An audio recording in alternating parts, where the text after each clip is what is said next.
Ini yang nampak YouTube dekat Webex ni.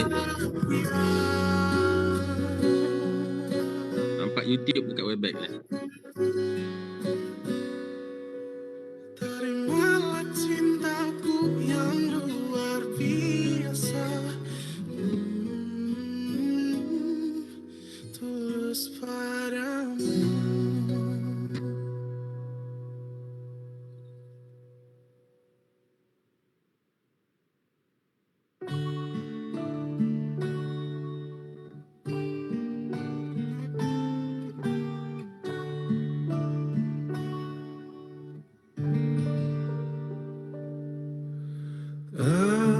Aku masih ada di sini, masih dengan perasaanku yang dahulu, tak berubah dan tak pernah berbeda. Aku masih yakin nanti milikmu. Aku masih di tempat ini, masih dengan setia menunggu kabar.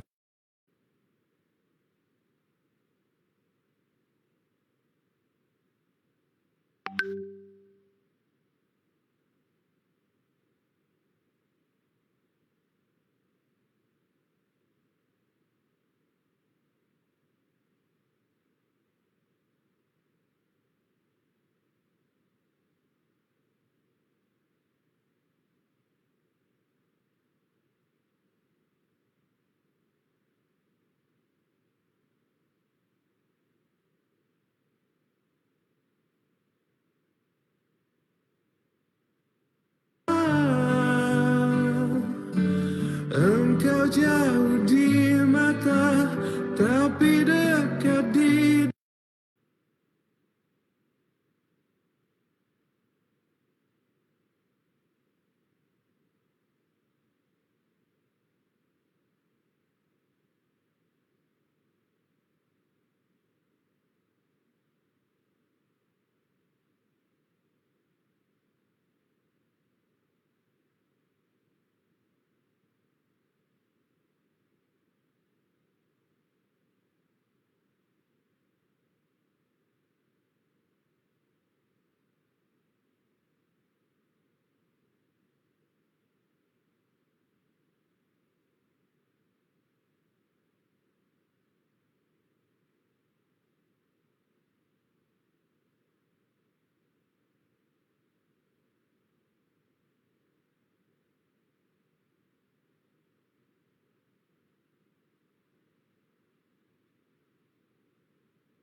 seperti anak yang tak punya teman.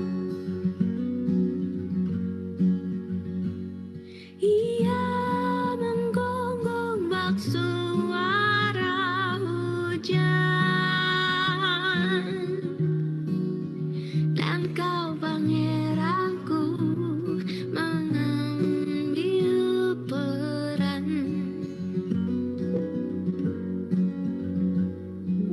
Pun kalau saat hancurku disayang, apalagi saat ku jadi juara.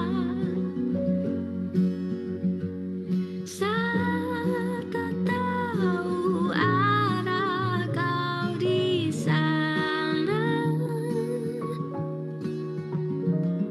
menjadi gagah saat ku tak bisa. Sedikit ku jelaskan tentangku dan kamu, agar seisi dunia tahu. Keras kepalaku sama denganmu, caraku marah, caraku tersenyum, seperti detak jantung yang berdeut. Nyawaku nyala karena denganmu. Aku masih ada sampai di sini, melihatmu kuat setengah mati, seperti detak jantung yang bertaut. Nyawaku nyala karena denganmu.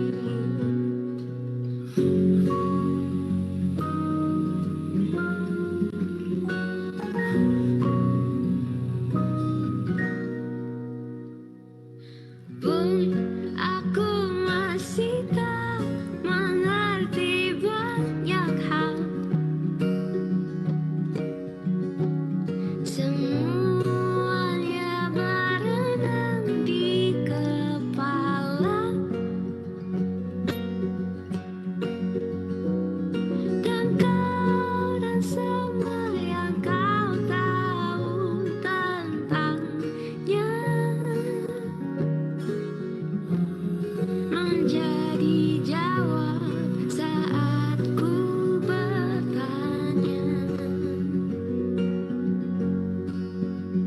Sedikit ku jelaskan tentangku dan kamu, agar seisi dunia tahu. Keras kepalaku sama denganmu, caraku marah, caraku tersenyum, seperti detak jantung yang berdeut.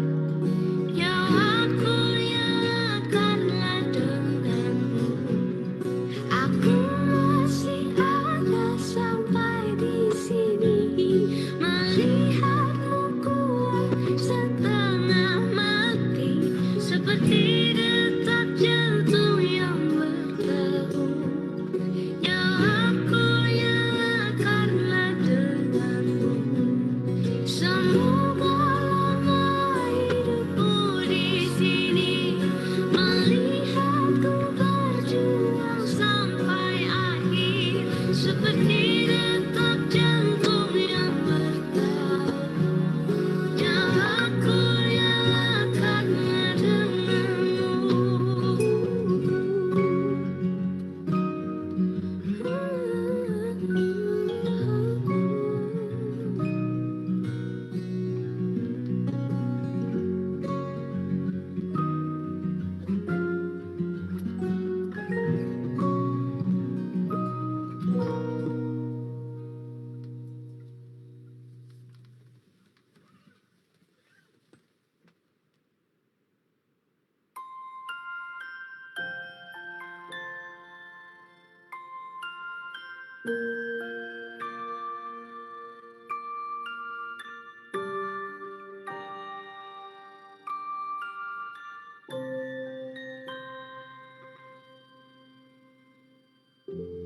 Ku hampiri jalan yang kita lewati. Setiap hari kita di sini. Ku menanti hadirmu untuk kembali. Hanya kenangan yang tersisa di sini.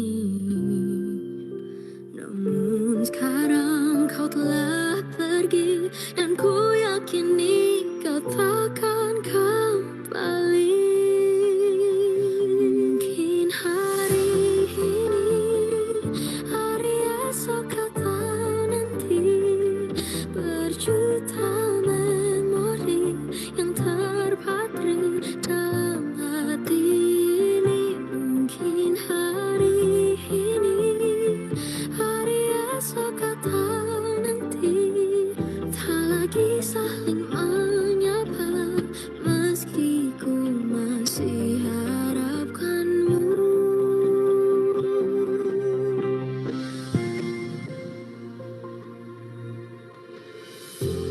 Ku menanti hadirmu untuk kembali. Hanya kenangan yang tersisa di sini.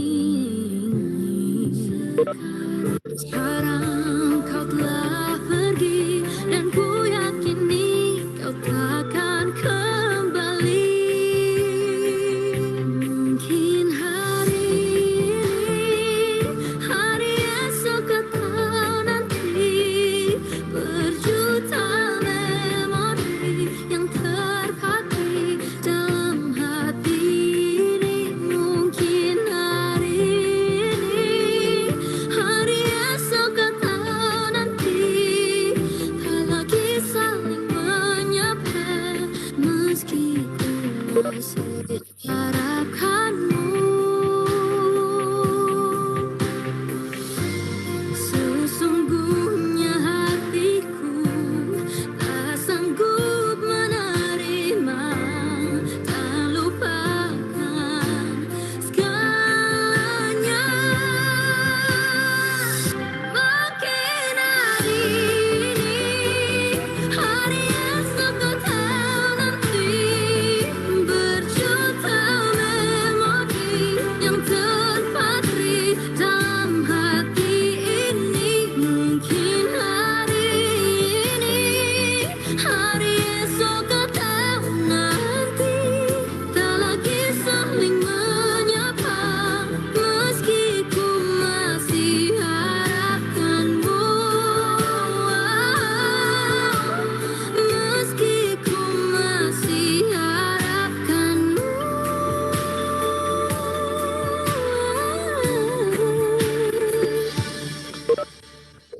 Ku relakanmu.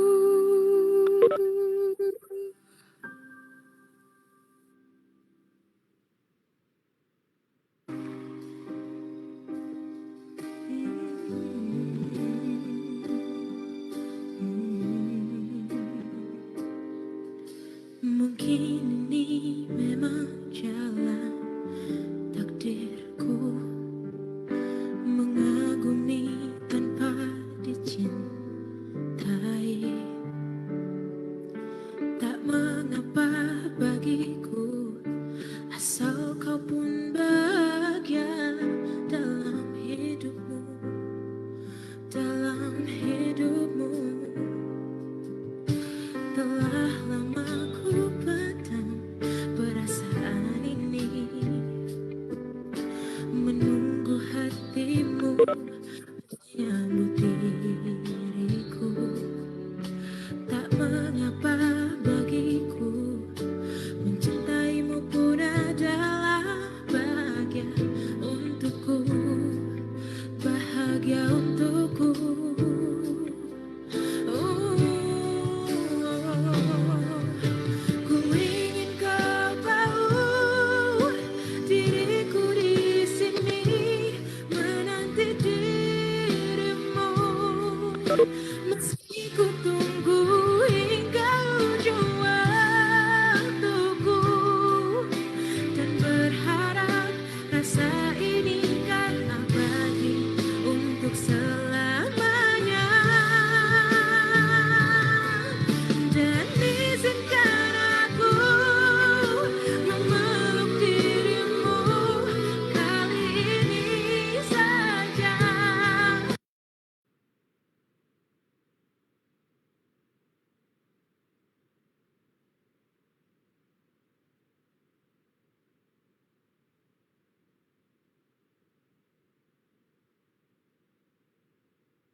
Bismillahirrahmanirrahim.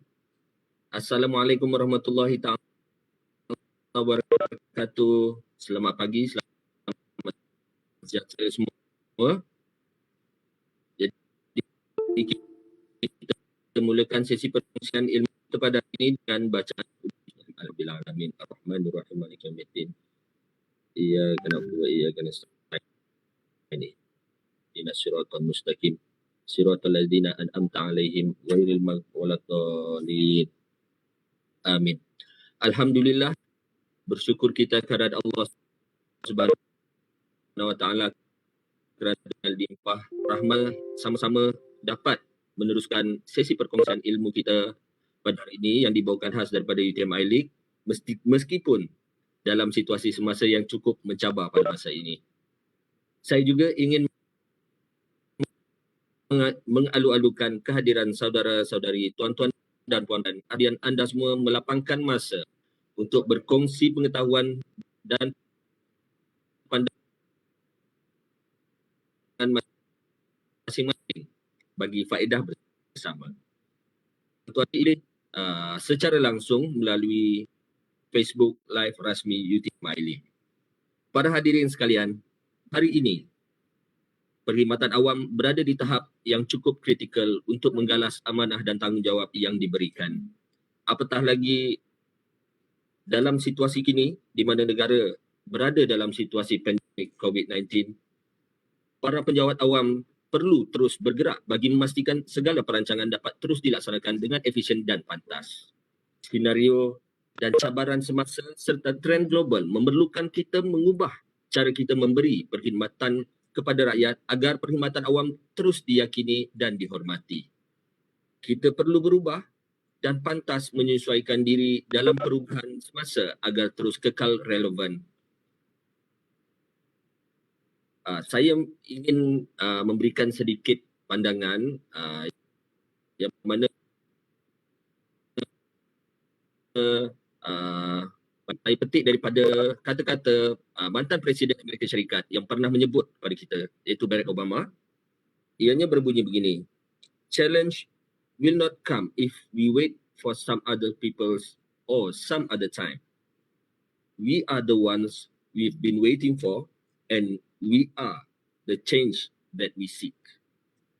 Justru, prinsip faster, iaitu flat, agile, streamline, tech-enabled, efficient and resilient yang pernah diwar-warkan sebelum ini harus kita jadikan mantra kita bersama.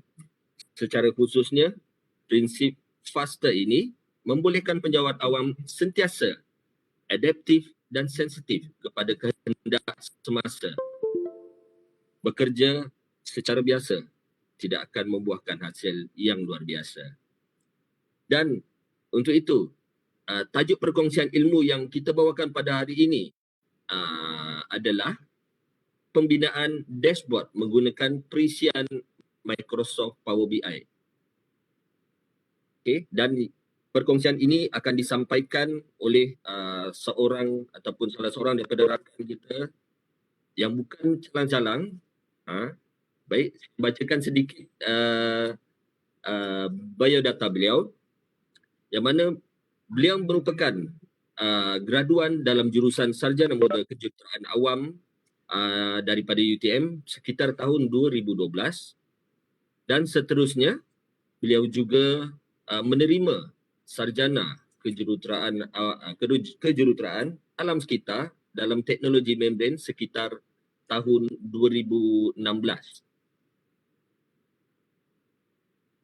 Yang mana beliau merupakan penyelidik di Pusat Inovasi Mahasiswa dan Keusahawanan Teknologi UTM, Institut Siswazah Tersedia Kehidupan UTM Johor Bahru. Beliau bertanggungjawab dalam menguruskan segala aktiviti penyelidikan inovasi dan pengkomersialan produk pelajar prasiswazah UTM dalam usaha melahirkan teknousahawan di kalangan pelajar prasiswazah. Pada masa yang sama, beliau juga diberi tugas dalam mengendalikan data analisis kebolehpasaran graduan peringkat Universiti Teknologi Malaysia dalam usaha memperkukuh ekosistem kebolehpasaran graduan UTM. Antara kejayaan dan pencapaian yang pernah diterima adalah beliau berjaya membina satu sistem dashboard analisis kebolehpasaran graduan, iaitu UTM 2015 ke 2020, iaitu sistem analitik Power BI yang mana digunakan sebagai rujukan kepada pihak universiti dalam mencapai Envision 2025. Beliau juga pernah dilantik sebagai Ketua Projek Technical Program, Juri dan Penyelaras Aktiviti Inovasi dan Keusahawanan Peringkat Universiti dan Kebangsaan. Dan antara program yang pernah diterajui oleh beliau adalah Innovation Hackathon, Innovative Johor, Grand Challenge Competition, MTDC Business Challenge, Sustainable Entrepreneurial Mindset Showcase dan banyak lagi. Sebenarnya bagi tidak melengahkan masa lagi, saya menjemput iaitu Encik Muhammad Nabil Fikri bin Yahya, Pengurus Penyelidikan dan Inovasi di Pusat Inovasi Mahasiswa Keusahawanan Teknologi UTM, UTM Excite, Institut Siswazah Tersedia Kehidupan UTM iLeague, bagi menyampaikan perkongsian beliau. Kita jemput Nabil, silakan. Baik, terima kasih kepada saudara Adi, rakan sekerja saya di UTM iLeague. Ya, Assalamualaikum warahmatullahi wabarakatuh dan salam sejahtera kepada semua. Apa khabar semua? Harap semua masih lagi sihat, masih lagi bersemangat lah dalam ketugasan seharian kita pada pagi ini. Okay, baik. InsyaAllah pada pagi ini saya akan menyampaikan pembincangan berkaitan dengan pembinaan dashboard menggunakan Microsoft Power BI. Dan insyaAllah Khususnya saya kali ini lebih kepada dua topik, iaitu kita akan belajar tentang teori dan maklumat yang kita perlu ada sebelum menggunakan Microsoft Power BI. Yang kedua pula adalah kita akan buat sedikit praktikal lah, ataupun contoh praktikal yang saya akan ajarkan sedikit supaya kita lebih memahami selok-belok tentang menggunakan Microsoft Power BI. Baik, sebelum kita nak masuk ke dalam proses pembinaan Microsoft Power BI ni, kita kena faham di sebalik Microsoft Power BI itu sendiri, iaitu data. Jadi kat sini ada 5 perkara yang perlu kita faham, iaitu yang pertama sekali adalah data raya ataupun bagi big data, di mana kita faham zaman sekarang ni dengan industri revolusi 4.0 ni yang menunjukkan pelbagai maklumat, sumber maklumat daripada pelbagai sumber maklumat yang kita bolehi, tak kira lah daripada Google, daripada internet, daripada aplikasi dan sebagainya, Facebook, media sosial dan sebagainya, yang menunjukkan bahawa data maklumat memang banyak. Dan di sini kita lihat bagaimana big data ni merujuk kepada kumpulan maklumat yang banyak, dan dia pelbagai bentuk. Dan kita lihat kalau kita lihat kat sini dalam big data ni ada 5 prinsip benda yang kita kena faham, iaitu yang pertama sekali adalah volume, velocity, variety, value and veracity. Okey, maksud di sini maksudnya apa? Volume. Volume itu adalah maksudnya kepantasan maklumat itu dikumpulkan. Maksudnya dengan pelbagai, kita klik je dapat banyak maklumat yang kita dapat kan. Itu maksudnya volume. Manakala velocity adalah velocity adalah kepantasan, volume adalah maklumat banyak, dan seterusnya yang ketiga adalah variety, pelbagai sumber maklumat. Maksudnya dalam masa satu tempoh yang tertentu, berapa banyak maklumat yang kita perolehi. Maksudnya di sinilah kita lihat itu yang dimasukkan prinsip big data, iaitu variety. Dan yang keempat adalah value. Value ni adalah lebih kepada nilai data itu sendiri. Apa yang kita nak capai daripada data itu sendiri. Apa yang kita nak sampaikan atau apa yang kita nak dapat daripada value data itu sendiri, apa yang kita nak analisis. Dan yang terakhir adalah veracity. Veracity ni pula adalah menunjukkan bahawa adakah data tu boleh dipercayai. Jadi adakah maklumat sumber tu boleh dipercayai? Adakah maklumat itu sahih ataupun tidak? Jadi maksudnya di sini contoh aktiviti pengiraan jualan dan keuntungan setiap hari. Kita lihat contohnya macam Shopee. Setiap hari ada je, setiap saat, setiap masa, setiap minit ada je orang akan masuk keluar. Dia nak menunjukkan bahawa pemakluman data tu sangat-sangat besar dan sangat-sangat kita lihatlah besar. Okey, yang kedua, faham untuk masuk big data. Kalau ada yang tak faham, kita boleh interrupt lah. Maksudnya boleh dua hala lah sesi ni. Maksudnya saya cakap seorang kan. Maksudnya kita boleh komunikasi lah, lagi mudah kalau yang tak faham. Okey, yang kedua ialah data science. Okey, data science ni pula adalah merujuk kepada bidang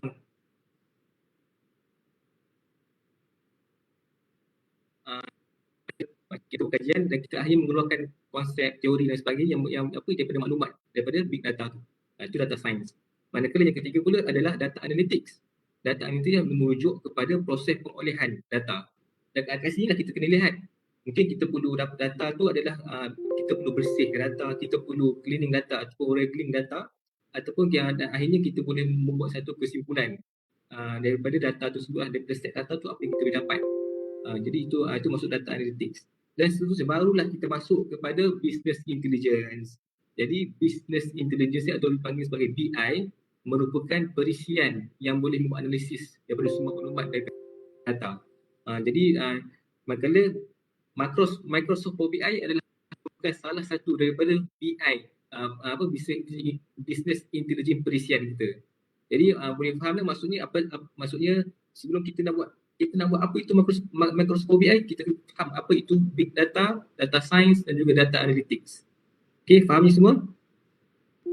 Okey, saya akan teruskan lagi seterusnya dengan ini slide yang kedua, iaitu saya ambil daripada people.utm.my Syahabuddin, di mana kita lihat bagaimana perbandingan di antara data science, data analytics dan juga big data.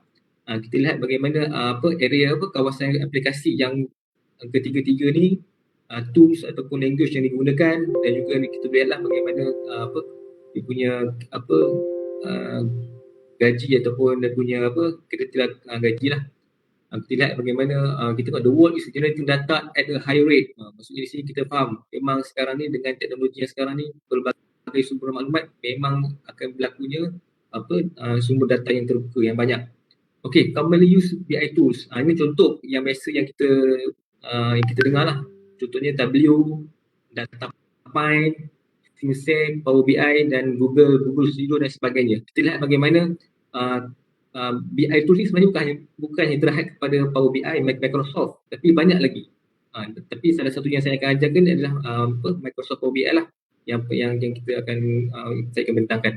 Jadi daripada slide pertama dan slide kedua ni adalah apa yang kita boleh rumuskan, bagaimana data dan analisis dan rumusan ini dapat dihubung-kaitkan. Kita ada 3 benda lah, iaitu yang maksud data, maksudnya daripada maklumat yang kita perolehi, contohnya macam demografi, tingkah laku, aktiviti dan alat pengesan yang kita ambil daripada device mana-mana, dan akhirnya bila kita masuk dalam satu tempat storage, kita menganalisis. Dan daripada situ kita dapat melihat penerimaan corak dan trend daripada data. Trend menaik, menurun, banyak kat mana, bahagian sini banyak, bahagian sini kurang dan sebagainya. Kita lihat bagaimana kita boleh buat satu visualisasi ataupun kita boleh buat satu konklusi lah. Dan akhirnya barulah kita merumuskan apa dapatan daripada data tu lah.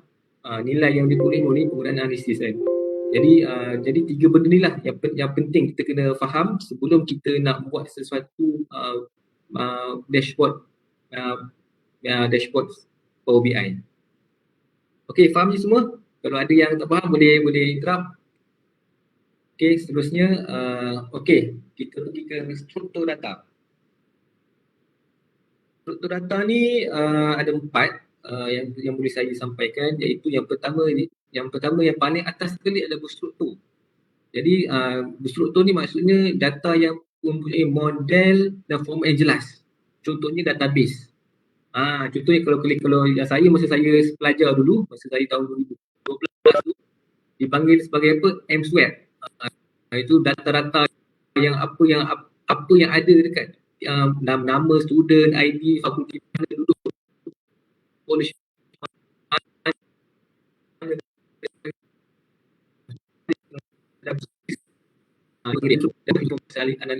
analisa. Yang kedua pula adalah separuh struktur. Separuh struktur ni pula adalah data teks yang mempunyai corak yang jelas. Contohnya macam spreadsheet ataupun SCV files. SCV files adalah stand for comma separated value files. Jadi maksud di sini kadang-kadang spreadsheet ni contoh bila kita buat satu Google Form ataupun kita buat satu Google Form lah. Kadang-kadang ada yang tak isi, ada yang isi kan. Jadi sebab tu dipanggil dia mempunyai data teks yang jelas tapi ada yang lompong. Kadang-kadang kosong kan. Kenapa tak isi dan sebagainya. Jadi macam mana kita nak menggunakan perisian Microsoft Power BI untuk menganalisis data tu. Jadi di sini pentingnya dalam kita kena memahami data kita ni dia berstruktur ataupun tidak berstruktur. Tingkat yang ketiga adalah quasi struktur. Okey. Data ni lah lebih kepada dengan format yang ini version tertentunya clickstream. Okey, contoh macam ni contoh kalau satu kedai owner kedai dia buat satu page dan juga dia buat page Facebook dan juga laman website dia.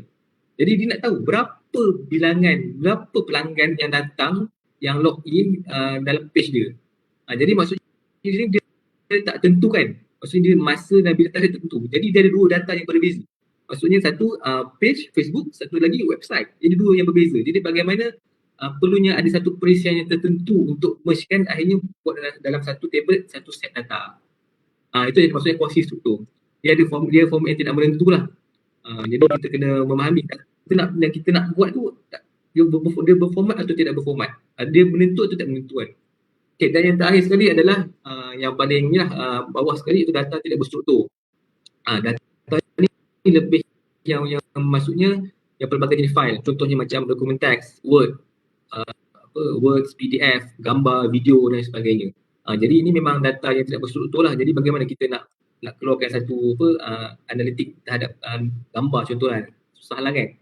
Jadi di sini kita lihat ada 4 peringkat lah data yang mana kita kena faham, jelas dan kita sebelum kita nak membuat tindakan menganalisis data tersebut. Okey. Faham ke semua? Saya teruskan ya. Ke laju sangat.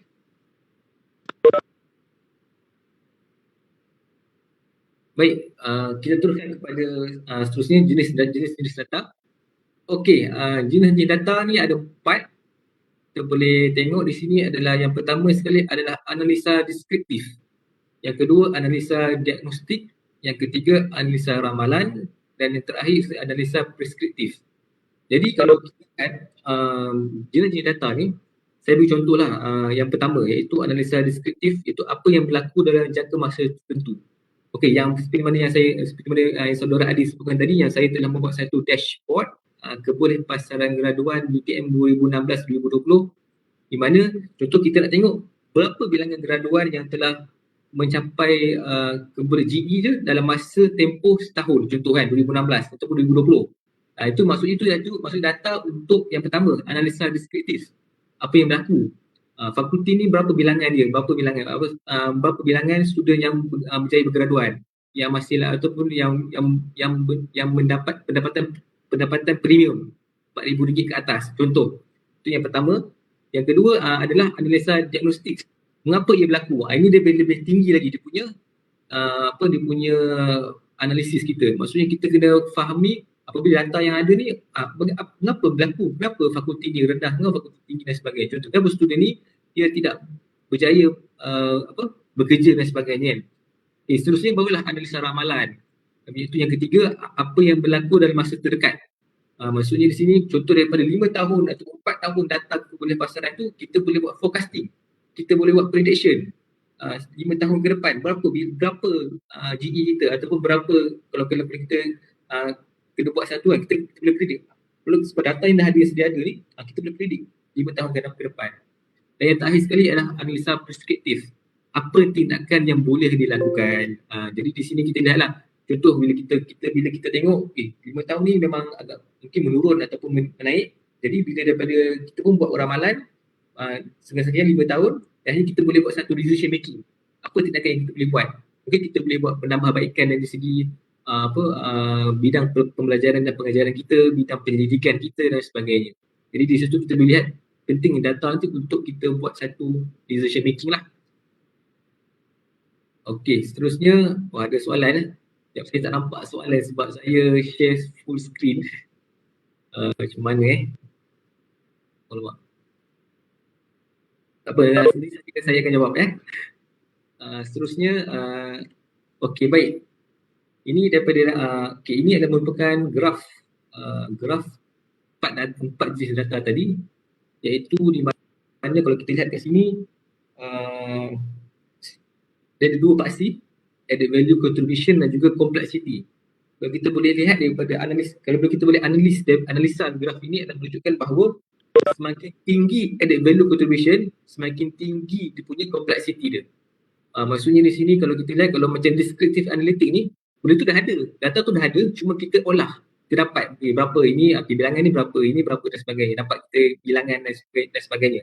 Manakala daripada akhir sekali itu preskriptif, kita kena buat satu formula, kita kena buat satu formula dan juga table plotting formula untuk bagaimana kita nak dapatkan nilai yang kita nak.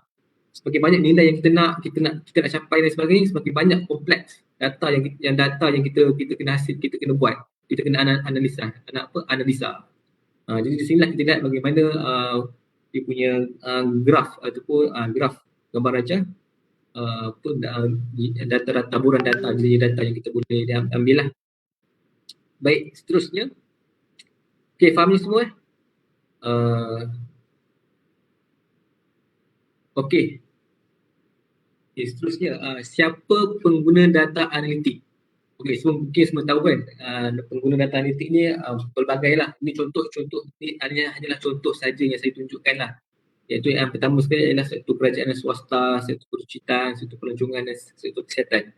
Untuk buat pengurutan semua, yang sektor kesihatan ni saya baru je ambil daripada laman website dipanggil sebagai apa tu, kadar kebolehjangkitan COVID-19 semalam. Maksudnya di sini maksudnya di sini kita lihat data tu penting untuk membuat Menteri Kesihatan buat pengunjuran. Macam mana boleh bila dah okey semua, adakah kita boleh bergerak, kita boleh bergerak ke balik kampung dan sebagainya. Itu maksud penting data tu lah. Yang kedua adalah sektor pelancongan. Ini contohnya macam mana penerbangan, satu airport penerbangan di mana berapa ramai yang hadir, berapa ramai pukul berapa dan sebagainya kan. Pelancong ni daripada mana dan sebagainya. Kita lihat. Terusnya sektor perwujudan ni kita tahulah memang nama pun business intelligence, BI, di mana dia boleh mengira forecasting berapa bilang profit dan juga sales dalam satu tempoh masa kan. Akhirnya sekali sektor kerajaan swasta. Ini contoh saya ambil daripada Department of Statistics Malaysia. Jabatan Perangkan Malaysia di mana menunjukkan bahawa kadar buruh pada tahun 2021. Ini saya ambil daripada Facebook dia orang. Maksudnya di sini mereka mengambil data-data ni untuk buat ujuran dan juga membuat satu kesimpulan apa yang diperolehi daripada data tu lah. Jadi maksudnya di sini data sangat penting lah untuk kita semua. Memang orang semua menggunakan data. Jadi kalau kita boleh implementasikan dalam kehidupan seharian, contohnya macam operasi pejabat kita, boleh sebenarnya. Kita boleh lihat berapa ramai yang datang, berapa ramai yang datang awal dan sebagainya. Itu mungkin sistem tu dah ada lah. Jadi kalau untuk yang kita punya operasi office kita lah. Okey, seterusnya barulah kita masuk ke dalam Microsoft Power BI. Cepatlah kita hari ni ya. Okey, seperti mana yang saya sebutkan tadi, sebelum kita nak membuat Microsoft Power BI ni, kita kena faham dulu apa itu data, struktur data dan sebagainya. Jadi kalau Microsoft Power BI ni kita lihat dia merupakan satu perisian daripada Microsoft di mana kita boleh contohnya macam ni lah. Yang 5 benda ni iaitu Python, Excel, SQL, SharePoint dan sebagainya ni adalah merupakan sumber data. Sumber data kita daripada mana-mana website ke, daripada Google Form atau dan sebagainya. Akhirnya kita masukkan dalam perisian Power BI dan akhirnya kita boleh mengeluarkan satu dashboard ni lah. Ini contoh dashboard yang kita buat untuk kita boleh share dengan rakan-rakan sekerja, dengan ketua jabatan. Kita nak tengok apa progres berlaku dan sebagainya, KPI dan sebagainya. Okey, seterusnya. Okey, ini contoh dashboard Microsoft Power BI analisa kebolehpasaran karyawan saya yang saya buat pada tahun ni. Kita lihat bagaimana dia ada pelbagai. Kita lihat, tengok di sini kita lihat dia ada pie chart, lepas tu dia ada graf menegak, lepas tu dia ada table dan dia ada macam graf. Kita lihat dan daripada sini kita boleh analisa iaitu berapa bilangan student yang bergaji RM4,000 daripada fakulti tertentu dan berapa ramai lelaki perempuan. Sampai tahap macam tu sekali kita boleh lihat. Kita boleh drill down data tu. Jadi di sini memudahkan lah. Maksudnya memudahkan kita boleh menganalisis berapa ramai yang tidak bekerja. Mungkin faktor COVID dan sebagainya. Kita boleh menganalisa dan kita boleh buat prediction. Ini contohlah yang kalau macam kita implementasikan pejabat kita pun boleh sebenarnya. Okey, baik. Seterusnya. Okey, asas penting dalam Power BI. Jadi saya nak minta anda semua kena memahami bahawa ada beberapa perkara penting lah. Kita kena tahu tentang Power BI ni, apa tu asas penting. Iaitu yang pertama sekali adalah mengekstrak data. Maksudnya kita kena tahu kita ni sumber data kita ni daripada mana. Adakah daripada CSV, SQL, Excel, adakah berstruktur atau tidak berstruktur. Jadi kita kena tahu macam mana, maksudnya kita kena ekstrak data tu dulu. Kemudian barulah langkah yang kedua adalah transformasi data. Dan transformasi data maksudnya kita perlu, adakah data tu perlu dibersihkan dan juga perlu mengubah data. Mengubah data tu maksudnya bukan mengubah apa, maksudnya kadang-kadang data tu dia kosong, dia ada lompong. Jadi kita nak letak NA ke, kita nak letak tiada status ke, ataupun kita nak letak apa. Jadi tujuannya supaya memudahkan kita nak analisa data tu. So bila kosong tu agak tak lengkap data tu, set data tu tak lengkap. Okay, seterusnya adalah yang nombor 3 adalah pemodelan. Pemodelan ni adalah maksudnya menghubungkan antara dua data. Okey, begini. Contohnya lah, kita ada dua data set yang berbeza. Contohnya, saya ambil contoh, katakan, satu table lebih kepada jualan, manakala satu table lebih kepada jualan dan juga keuntungan. Jadi daripada dua tu kita boleh hubungkan, maksudnya daripada ada contoh, table pertama dia ada ID, dia ada nama produk. Manakala yang table kedua ada nama produk, tapi dia dua perkara yang berbeza, jualan dan juga keuntungan. Jadi kita boleh mergekan table tu untuk dia boleh hubungkan untuk kita buat pemodelan lah. Jadi kita kena pastikan apa yang kita nak keluarkan daripada data tu. Jadi kita pasti hubungkan dulu, barulah kita boleh keluarkan data tu. Okey, itu yang ketiga. Okey, yang keempat, pengiraan. Jadi ini satu step yang sangat-sangat agak dia mudah, tapi dia perlukan satu aktiviti. Pengiraan itu membina formula dan plotting pada data. Maksud di sini, katakan kita contoh sales dan juga profit kan. Kalau kita nak cari cost macam mana? Cost tu macam Excel, macam kita tolak lah. Daripada cost tu adalah sales tolak profit. Jadi kita kena guna formula dekat Power BI tu. Pun kita kena buat formula. Jadi daripada situ kita boleh keluarkan satu graf daripada situ. Jadi pengiraan tu penting jugalah. Penting lah untuk kita keluarkan kita punya visual data kita. Dan yang kelima, visualisasi. Inilah paling penting dalam Power BI, sebab memang Power BI itu pun tujuannya adalah untuk kita nak lihat visual apa yang di sebalik data tu sendiri. Jadi kita tujuannya mengeluarkan rumusan dan nilai daripada data. Dia mudah je sebenarnya, dia drag and drop je. Kita tarik, kita letak. Tapi dia ada cara dia lah, dia ada cara dia. Jadi dia memudahkan kita untuk membuat pelaporan dan sebagainya lah. Kita keluarkan data tu. Dan yang terakhir adalah automasi. Automasi ni lebih kepada pelaporan lah. Maksudnya di sini kadang-kadang laporan tu kadang setiap hari ataupun kadang seminggu sekali atau sebulan sekali. Jadi kita perlukan update data kan. Update. Jadi dengan Power BI ni dia memudahkan kita update. Kita pun nak buat baru, kita kena buat screen baru, dashboard baru, tak. Kita hanya just tukar daripada sumber data tu, kita tukar sikit dan akhirnya kita refresh dan akhirnya dia akan update sendiri. Dan dia boleh keluarkan laporan baru yang terkini dan sebagainya. Jadi pentinglah 6 asas ni penting dalam sebelum kita nak mula menggunakan Power BI.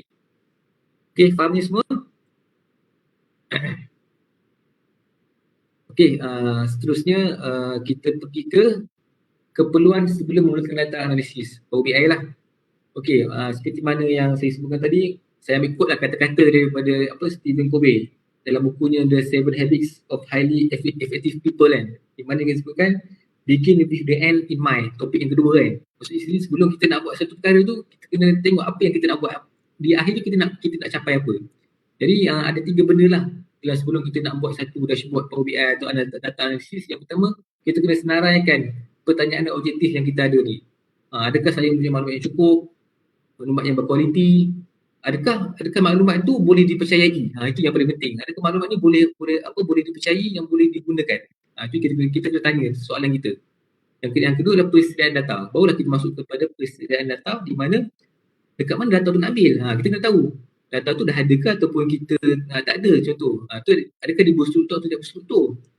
Tu memerlukan pemeriksaan data, pengubah susunan data yang rumit. Maksudnya kalau dia tidak berstruktur, susah juga kita nak buat satu analisa dashboard kan, sebab dia perlukan satu formula ataupun formula yang rumit lah untuk kita keluarkan benda tu.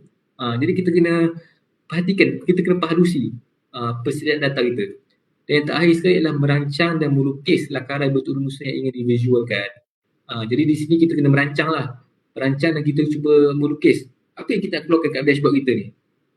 Peratus, kita nak keluarkan apa? Kita nak keluarkan peratus, kita nak keluarkan pie chart atau contoh kalau macam saya bilangan kebolehan GEN, bilangan peratus lah, peratus. Maksudnya dalam kolom tu dia ada banyak kan. Jadi kita kena nak keluarkan formula, berapa bilangan peratus yang berjaya mencapai keboleh pasaran mengikut fakulti, mengikut sekolah, sehingga mengikut bidang pengajian pun ada. Kita boleh drill down sampai ke bawah, sampai ke bawah lah, sekecil-kecilnya. Dan kita ada yang kedua, menyusun visualisasi dengan baik. Kita kena pastikan kita kena susun lah. Janganlah kita berterabur tak nampak cantik kan. Itu kita boleh ambil contoh di internet, contoh dan macam-macam kita boleh ambil. Dan yang ketiga adalah memilih warna tema, visualisasi dan juga gambar ikon yang sesuai. Kita kena pilih tema yang sesuai lah. Janganlah kita ambil pilih gambar, contoh gambar student dengan gambar pelajar, bilangan pelajar, kita ambil gambar lain kan. Jadi kita kena sesuaikan. Macam yang saya tunjukkan tadi lah. Jadi pentinglah sebelum kita nak mulakan data analisis, 3 perkara penting yang kita kena ambil tahu dan kita kena ambil maklum lah. Okay, seterusnya dah habis lah ni. Kita boleh terus cuba jaya kita punya ni. Ada 2 perkara penting dalam sebelum kita nak cara mulakan memilih dashboard Power BI. Yang pertama sekali, kita perlu membuat turun Power BI desktop. Dekat sini boleh mungkin anda semua boleh melalui copy lah link ni kan, dan boleh download kat sini. Dan yang kedua adalah kita kena ada account, kita kena daftar account dalam Power BI. Di mana dekat dalam account ni dia ada panggil work, dia framework, kita ada framework kat situ. Jadi kita kena pastikan benda tu adalah supaya kita ada link di antara desktop ni dan juga dengan kita punya Power BI begini lah. Okey, saya rasa setakat tu saja. Ni untuk yang teori dan maklumat. Jadi boleh faham ni semua? Saya cuba saya berhenti skrin.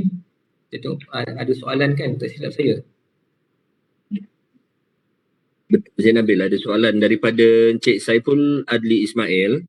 Okey, Ya. dia bertanya, bagaimana untuk kita tahu setiap peringkat analisa berdasarkan data yang kita ada? Okey, bagaimana kita tahu setiap peringkat analisa berdasarkan data yang kita ada? Peringkat analisa, maksud peringkat analisa tu macam mana yang Encik Saiful? Peringkat analisa. Macam prediktif, apa lagi tu? Mula-mula tu. Preskriptif. Okey, prediktif kan. Okey, untuk yang tu kalau dia macam ni, kalau contoh data dalam satu set data tu kita ada pelbagai table kan, pelbagai kolom dan sebagainya kan. Pelbagai kolom. Jadi daripada kolom tu contoh peringkat yang saya faham peringkat tu, contoh peringkat fakulti, kita ada peringkat pengajian dengan peringkat sekolah kan. Jadi daripada sekolah kita boleh keluarkan satu formula bilangan pelajar daripada sekolah ni berapa bilangan yang berjaya graduan, contohlah. Jadi sini dia ada satu, dia kena saya pun masih lagi belajar, cuma dia kena ada formula. Kita boleh tengok kalau kita nak keluarkan ni contohnya bilangan graduan, contoh kalau macam bilangan graduan kumpulan pasaran ni, contoh dia bekerja, lepas tu dia melanjutkan pengajian, dia menunggu pendapatan, dan ada beberapa lagi kan. Jadi empat benda tu dalam satu kolom yang sama. Tapi kita kena ada formula, kita kena tambah semua, bagikan semua kolom tu lah. Termasuk bilangan graduan keseluruhan. Jadi dari situ kita dapat percentage daripada setiap fakulti berapa bilangan mereka dah bergraduan. Dan sehingga kan dalam setiap kolom tu pun kita boleh tahu bilangan graduan yang bekerja tu, mereka ni boleh dapat bilangan pendapatan premium 4,000 ke atas. Sampai macam tu sekali kita boleh lihat. Jadi untuk yang nombor 3 tu, iaitu forecasting kan. Forecasting ni dia ada satu tab forecasting. Forecasting ni pun salah satu tab yang mana kita boleh buat satu graf. Satu graf. Okey, selepas 5 tahun, berapa bilangan student yang akan grad, dijangka berapa grad. Macam itulah. Tu dah saya kena tunjuk sikitlah contoh forecasting tu. Cuma nak kena tunjuk, kalau cakap ni agak sukar. Dia kena hands on sikit. Boleh Encik Saiful? Baik, diharap menjawab ya persoalan tadi. Jadi kalau sekiranya ada sebarang persoalan lagi, boleh lontarkan di bahagian komen, ruangan komen kita. So nanti insyaAllah saya akan cuba bacakan dan insyaAllah Cik Nabil akan menjawab sebarang kemuskilan berkaitan dengan sistem Power BI ini. Baik, teruskan Cik Nabil. Okey, baik. Kita cubalah, kita try buat. Kita ada buat latihan sikit. Sepatutnya yang ni kalau ikutkan dia kena at least 3 jam kan. Nak bagi biasa kan. InsyaAllah saya akan share contoh lah. Okay, share. Okay, ni. Okay, nampak ini adalah dia punya Power BI desktop. Pastikan download yang latest version lah. Sebab kalau yang latest version dia tak boleh upload refresh. Kalau kat sini kita lihat bagaimana visualisasi. Nampak ada pelbagai. Power BI ni percuma. Dia ada, kalau kita tengok dekat ni ada percuma tu dia kalau desktop cuma bila kita nak subscribe ke account tu yang kena bayar. Ataupun kita kena guna account lah. Gunakan account macam ni kita ada bar chart ni lah. Kita ada Python ni Python visual. Tu kita ada slicer. Tu kita ada map dan sebagainya, pie chart dan sebagainya. Ini adalah visualization. Ini contohnya dia macam Excel tapi dia advanced sikit lah. Dia ada power ni. Insert ni contohnya macam dia ada text, dia ada shape, dia ada dan modeling. Modeling ni kita ada measure kan, nampak new measure. Kalau kat sini kita lihat new measure. Jadi sebabkan table kita upload lagi data kan. Jadi yang penting sekali anda semua kena faham. Ini yang paling penting, 3 ni. 1, 2 dan juga 3 benda ni. Ini adalah relationship. Jadi 3 ni adalah dua ni table dan juga relationship ni adalah dia ditulis balik daripada visual ni. Jadi kita kena faham lah benda ni, kita kena tahu apa function antara yang nombor 2 ni yang nombor 3 ni lah. Okay, kita cuba satu latihan lah. Latihan iaitu yang pertama, saya ambil file macam biasa. Kita get data Excel worksheet kan. Sebelum tu saya nak tunjuk lah get data ni, nampak tak? Macam-macam ada. Kita ada Excel, kita ada Power Data Sheet, kita ada SQL, kita ada text CSV contoh, dan macam-macam lagi. Kalau kita pergi more,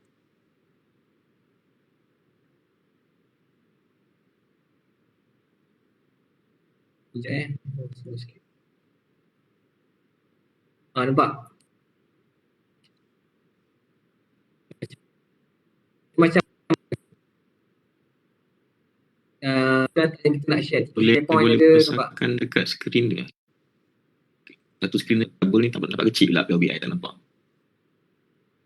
Saya tak besar ni. Jangan. Jadi minta siapa yang okey. Okey, kita nampak dia pelbagai platform sumber data yang kita boleh ambil. Contoh SharePoint ada, itu contohnya lagi. Dataverse. Contoh lagi kan. Banyaklah. Boleh tengoklah sini. Kat sini. Jadi biasanya yang kita punya ni Excel dan juga CSV. Dua ni lah. PDF pun ada, tapi PDF ni jadi advanced sikit lah. Kita kena, dia ada advanced sikit lah, kena belajar lagi lah. Okay. Get data, Excel katakan contoh.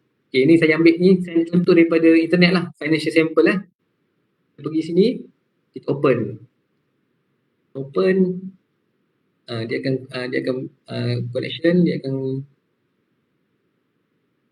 okay, dekat sini lah kita agak kena tengok sikit.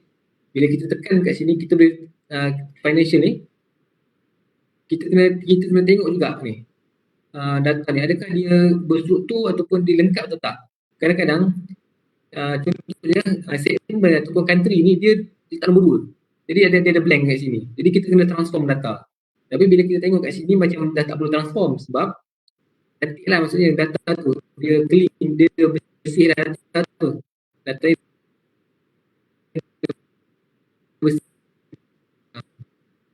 nanti lagi kita load.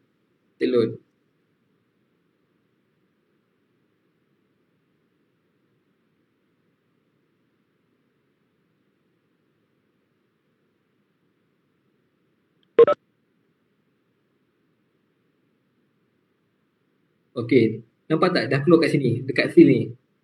Anda nampak kan fill kan? Dekat fill ni kita tekan sini, semua ada. Sales, dia punya country, kat mana, month name, product, profit, sales, segment dan sebagainya. Ni contoh lah kan. Dan bila kita pergi kat sini, nampak tak? Ini adalah data kita. Seperti mana dalam Excel ataupun dalam sumber kita lah. Dia dah berstruktur. Jadi di sini dia ada dalam 500 data. 500 table lah, 500 lebih. Contoh. Ni. Nampak clean kan? Data dia bersih kan? Ni saya tak tunjuk yang kita kena bersihkan data. Bersihkan data tu memang agak penting lah. Memang perlukan satu perkara yang aktif lah. Tapi kalau data yang bersih macam ni, mudah lah untuk kita terus nak buat visualisasi. Okey, ini relationship. Maksud saya disebabkan data ni satu je, jadi tak perlu kita nak ada dua data kan. Maksudnya satu data je dah cukup. Untuk kita tak perlu ada relationship, hubung kait. Baik.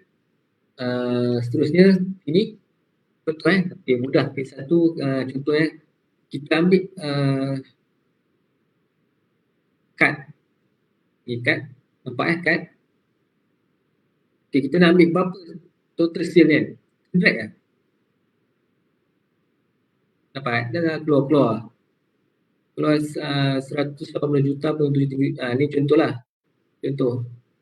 Dan kita boleh cantikkan. Maksudnya dekat dia ada 3 button ni untuk anda semua. Ini fill, yang ni adalah untuk kita punya macam kita punya makeup. Makeup kita lah untuk cantikkan dia punya tu. Itu data label kan. Kita nak auto kenal kan. Nampak macam tak cantik pula kan. Dia punya ada apa? Banyak sangat dia punya tu. Jadi kita kena ambil auto. Jadi dia cantik sikit dia punya tu. Kita size tu kita adjust. Kecil besar kan contoh. Dan juga ni contoh data label kategori ni contoh. Kita boleh tengok lah. Title kalau kita nak kita boleh tulis normal. Contoh ni apalah, sales.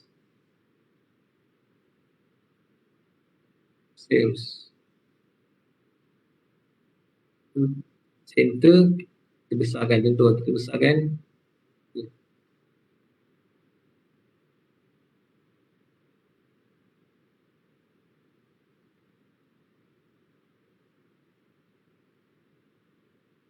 Saya nak buangkan yang ke mana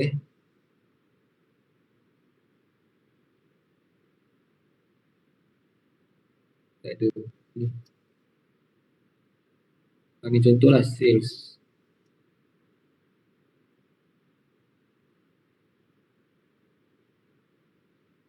Contoh lagi kita tambah katakan sales produk profit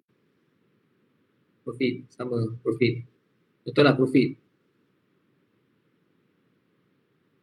Okey, contoh lagi kalau kita nak tambah contohnya kita ambil ni lah. Kita ambil line chart ni contoh. Line chart. Okey, value kita nak ambil katakan sales.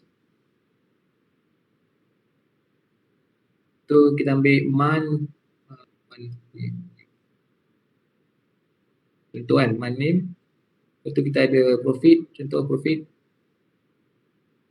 Jadi kita boleh lihat perbezaan di antara setiap bulan antara sale dan profit. Jadi kalau kata kita nak kita tablekan data label, kita boleh keluarkan label ni, bilangan dia punya label. Kat sini kita boleh sort katakan month name kan, contoh. Ni contoh. Kita boleh sort. Sini kita lihat daripada bulan September ni, kalau dia punya profit dia adalah 2 juta. Sale dia adalah 11 juta. Okay, contoh macam mana kita nak tahu ni? Kita nak tahu cost. Itu ya pentingnya formula. Contoh formula yang ni lah. kita pergi kat ni, new measure, kita tekan di sini new measure, contoh ni kan, kita boleh quick measure, quick measure lebih mudah, quick measure.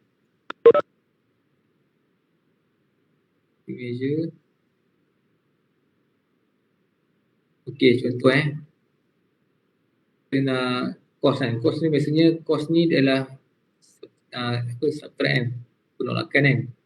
Jadi profit, sales, profit. Okey. Jadi kita nampak ni, sini keluar satu table yang baru. Kat sini sales minus profit kan. Kat sini kita boleh rename. Tekan klik kanan, rename, kita boleh tukar cost. Cost. Okay, cost. Jadi cost ni pula, kita pergi sini, pergi ke table, ke ni, ke line chart ni, kita pergi ke cost ni, kita tambah cost ni. Cost. Jadi kita nampak, ni cost, line cost. Jadi kita lihat cost pada bulan September, ni sebanyak berapa. Kalau kita nak besarkan, boleh besarkan. Contoh, ni besarkan.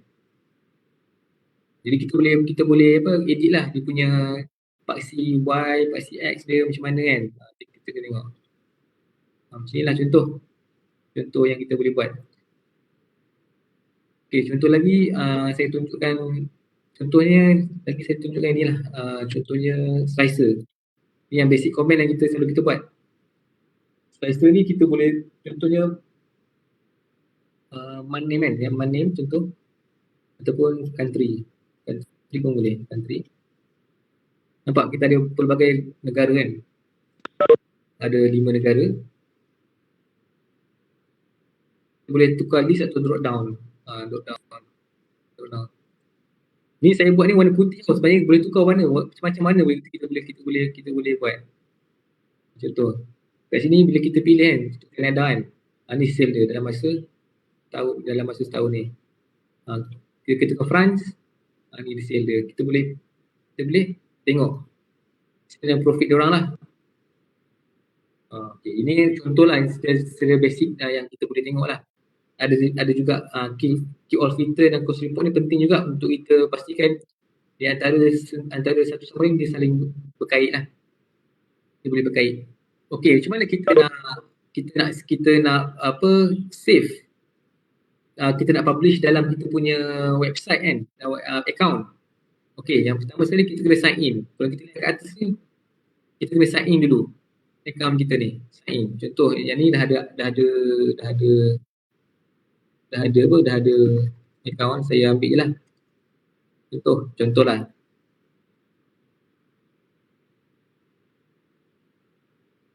Ni contoh, ni iLeak.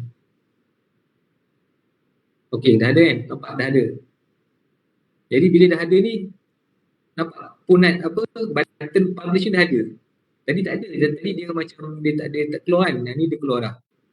Jadi kalau kat sini kita boleh publish. Kat sini bila kita katakan dia save kan, kita save latihan contoh, publish. Do you want to save change? Yes, save. Save dulu lah. Lepas tu kita pergi ke my workspace ni, select.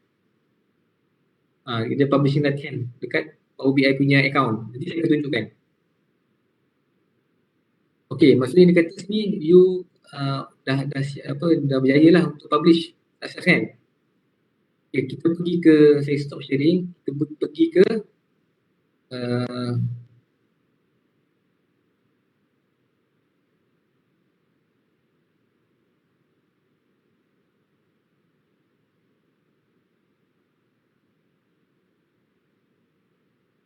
baik, sekarang ni kita account. Bila kita publish, kita akan keluar dekat account Power BI yang kita punya account. Kat sini kita lihat kita punya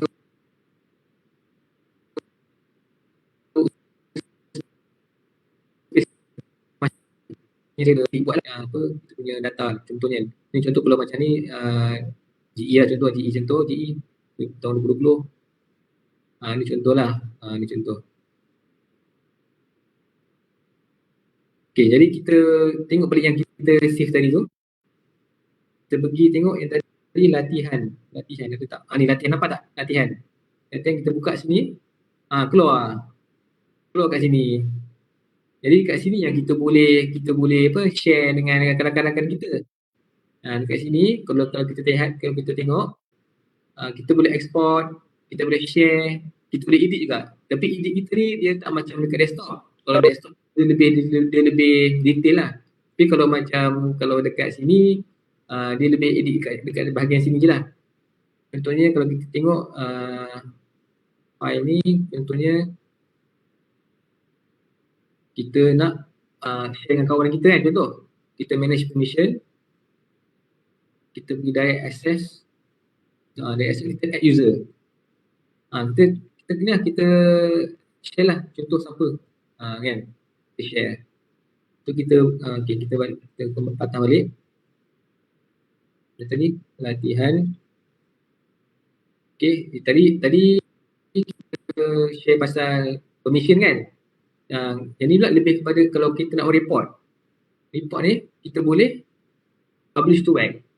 Contoh to use the top targets. Macam tu lah maksudnya. So kalau cross report ni boleh kita boleh setting save. Okay, macam mana kita nak kawan-kawan kita nak save, nak dapatkan, kerana kalau siapa yang ada account ni dia boleh save data tu, yang data Excel tu dia boleh share, kita boleh share dengan dia. Ni contohnya kalau kita tunjuk kat sini, contohnya kalau kita pergi kat ni, 3 titik ni kan, 3 titik ni dia ada export data. Export data ni lah yang biasanya kita boleh share dengan kawan-kawan kita. Export data. Contoh file Excel kita export, nampak keluar sale and profit. Tapi dia taklah, dia sale profit berdasarkan data yang kita save ni lah. Kalau table lah kita akan keluar, kita dapat table. Kita tengok kita nak save yang mana, kita nak export data yang mana.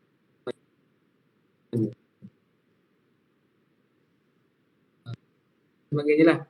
Kita lihat bagaimana yang ni lah, satu cara kita boleh tunjukkan kita boleh analyse data kita dalam masa tempoh tertentu, kita boleh tunjukkan. Contoh macam KPI kita, berapa bilangan student, ataupun tengoklah research kita kan, berapa bilangan dan sebagainya, setiap tahun berapa bilangan profit dan sebagainya, kita boleh tengok. Jadi mudahlah Power BI ni, sangat mudah untuk kita. Yang penting kita kena ada account dan juga kita kena tahu, pastikan data tu clean, bersih data. Kalau data tak bersih, agak sukar lah untuk kita nak buat template ni. Kadang-kadang dia macam ni contohlah, kita boleh tengok. Kalau kita tekan sini kan, dia boleh tahu dekat ni. Dia akan kira juga untuk semua ni. Kalau sini kita pergi ke Canada contoh, lepas kita pergi ke bulan November, dia akan kira berapa sale, berapa profit, dan apa lagi yang kita boleh letak lah, macam boleh letak. Jadi kita lihatlah, kita boleh tengok macam mana. Saya rasa memang baloi kan, sebab YouTube pun dah subscribe benda ni, dan kita ada data yang banyak-banyak tu yang boleh kita buat, kita boleh simpulkan, kita boleh buat report. Memang sangat-sangat baik lah. Memang sangat-sangat baik untuk kita saling tahu. Ni punya bila kita boleh predict lah, punya data macam ni. Okay, ada soalan? Sekejap, saya stop. Ada soalan Cik Nabil daripada Puan Nazlina. Beliau tanya, adakah Power BI ni percuma, dan boleh tak share satu contoh data web yang menggunakan Power BI ni? Soalan daripada Puan Nazlina. Saya nak jawab Power BI ni yang percuma. Yang percuma tu maksudnya yang desktop tu, yang saya share tadi tu, yang sini, yang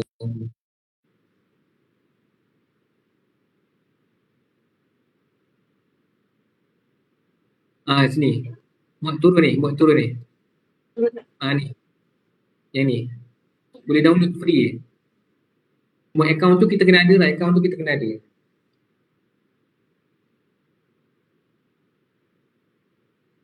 Baik, jadi diharap Puan Nazlina menjawab ya soalannya.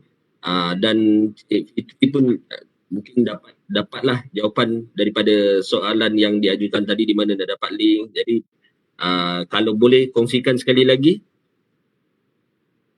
Encik Nabil ruangan yang tadi tu. Yang mana? Yang mana yang share mana? Untuk dapatkan Power BI ni. Dia minta okey. sharekan link tadi. Okey, kejap.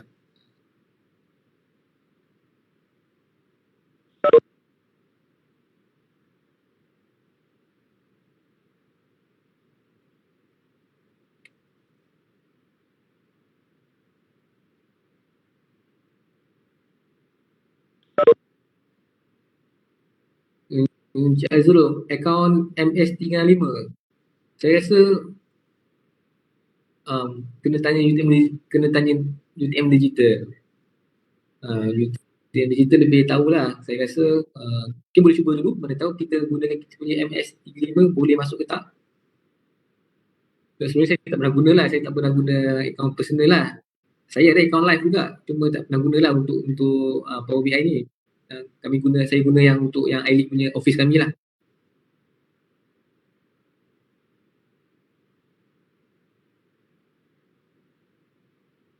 Jadi Baik, ada soalan lagi? Ada soalan lagi daripada kita punya rakan-rakan kita yang lain? Sebelum kita akhiri kita punya sesi perkongsian ilmu sebab masa pun mencemburui kita pada hari ini dan rasanya input sangat banyak yang diberikan oleh Encik Nabil tadi dan insyaAllah membantu kita dalam memberikan ataupun menyampaikan maklumat dengan lebih baik. Jadi kalau ada soalan lagi saya beri ruang, boleh tanyakan di ruangan chat kita. Dan sebelum saya terlupa, kepada rakan-rakan kita yang meluangkan masa ni boleh isikan kehadiran anda di ruangan chat di mana link saya dah sharekan di sini. Bagi yang belum isikan supaya kita boleh dapatkan maklumat dan kita boleh berikan mata CPD nanti, ya.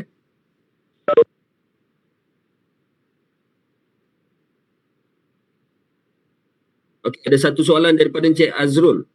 Akaun MS365 boleh guna ke? Dia kata. Saya rasa macam itulah, saya pun tak pastilah. Saya tak boleh saja. Saya kena tanya UTM Digital. So, saya tak pernah guna lah untuk akaun tu.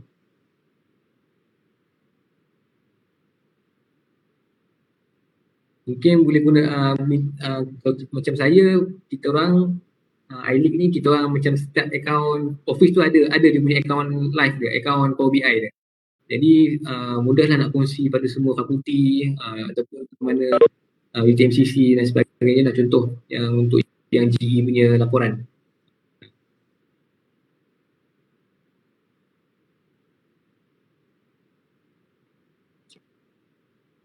Okay, ada soalan lagi? Saya rasa memang tak sempat lah. Akaun tu yang kalau yang office punya tu dia guna apa? Elias apa tak? Elias UTM ke Elias Live ke? Elias Live.UTM. Live ke?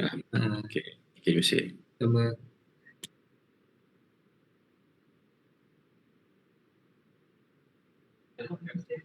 Baik, ada soalan lagi daripada Puan Sarina.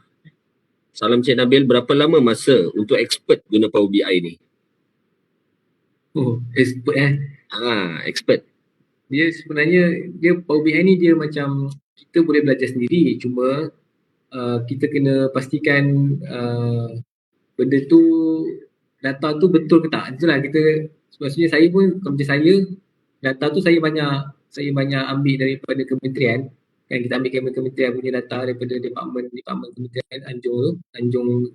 Jadi kita tanya bos kita, data tu boleh reliable tak, betul ke tak? Katakan bila kata data tu memang benda tu memang data tu penting, memang akan dilaporkan kepada kementerian ke dan sebagainya. Jadi kita ambil data tu dan kita gunakan, kita simpan dan kita ni lah, kita buat.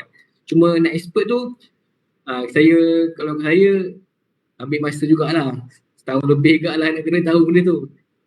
Kita kena tengok, kita buka YouTube, kita buat research sikit, kita buat search sikit kan, macam mana formula tu kita tengok macam mana dia buat. Dia lebih kurang macam Excel, cuma dia lebih, dia tambah dengan visual yang boleh saling berkait lah.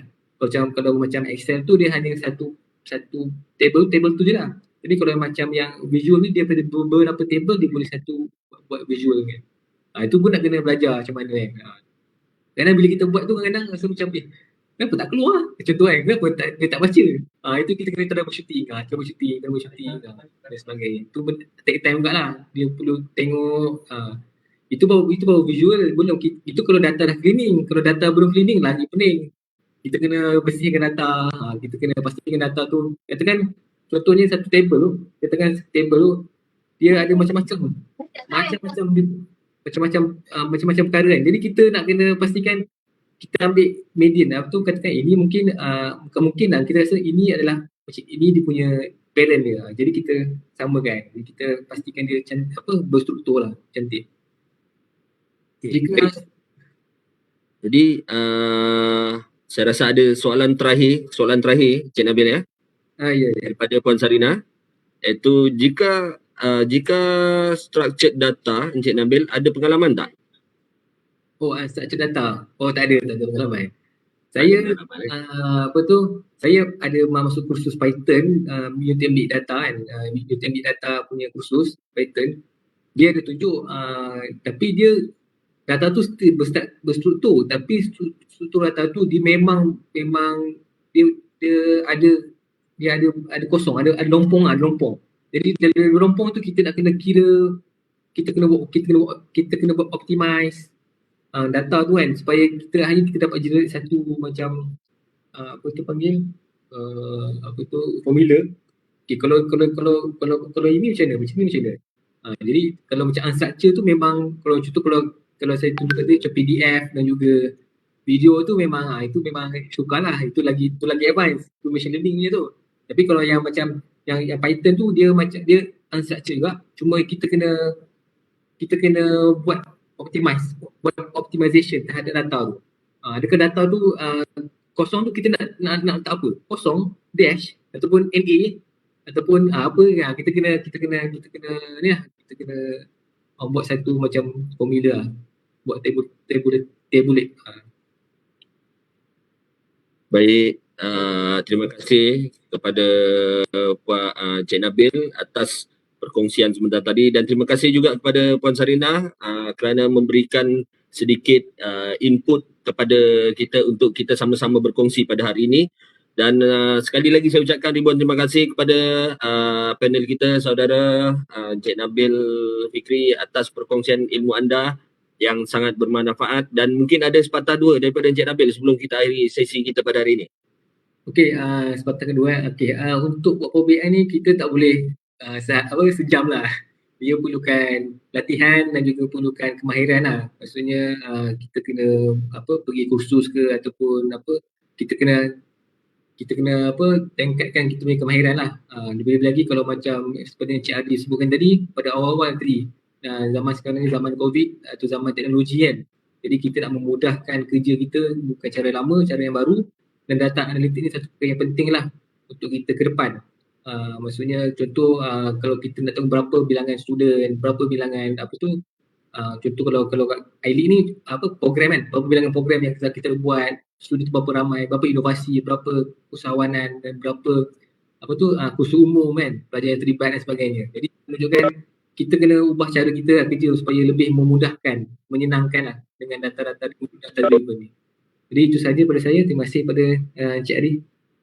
Baik, terima kasih kepada Cik Nabil. Dan dengan berakhirnya ucapan tadi, maka berakhirlah sudah sesi perkongsian ilmu kita pada hari ini.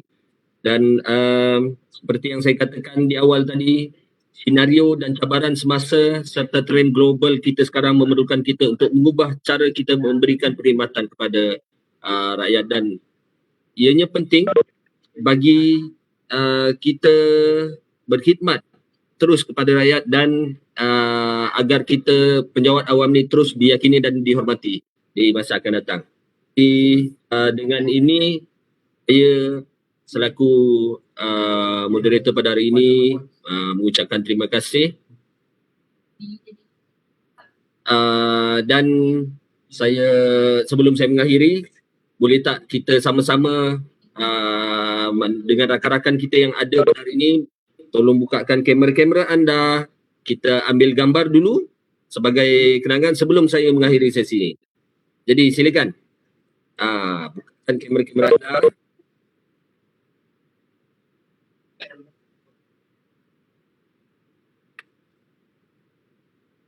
Ramai ni. Alhamdulillah.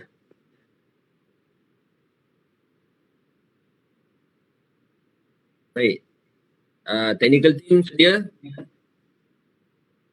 Technical team. Okey. Baik, technical team. Sedia? Ambil gambar. 1, 2, 3. Okey. Sekali lagi. 1, 2, 3. Okay, last one. Precise. 1, 2, 3. Okey, terima kasih. Alhamdulillah.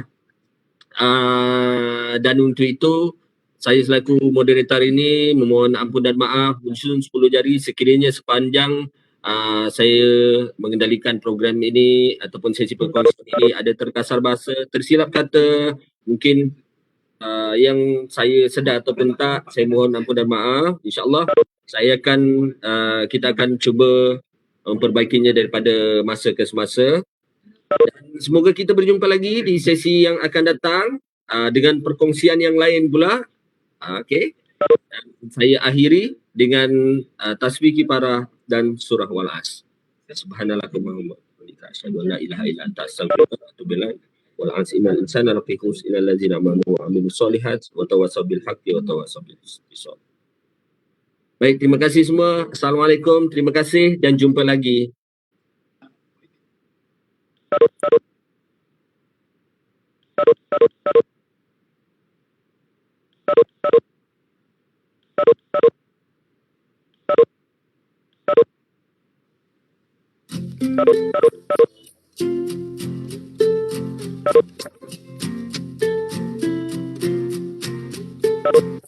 Aku mengerti perjalanan hidup yang kini kau lalui.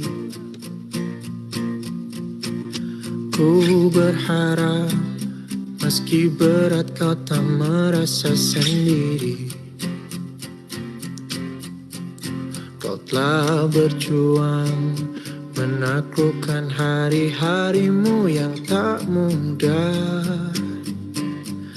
Biar ku menemanimu membasuh lelahmu. Izinkan ku lukis senja, mengukir namamu di sana, mendengar kamu bercerita, menangis tertawa. Biar ku lukis malam, bawa kamu bintang-bintang, untuk temanimu yang terluka, hingga kau bahagia. Aku di sini, walau letih coba lagi jangan berhenti.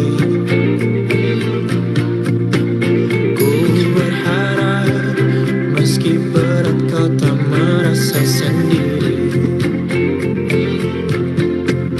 Kau telah berjuang menaklukkan hari-harimu yang tak indah.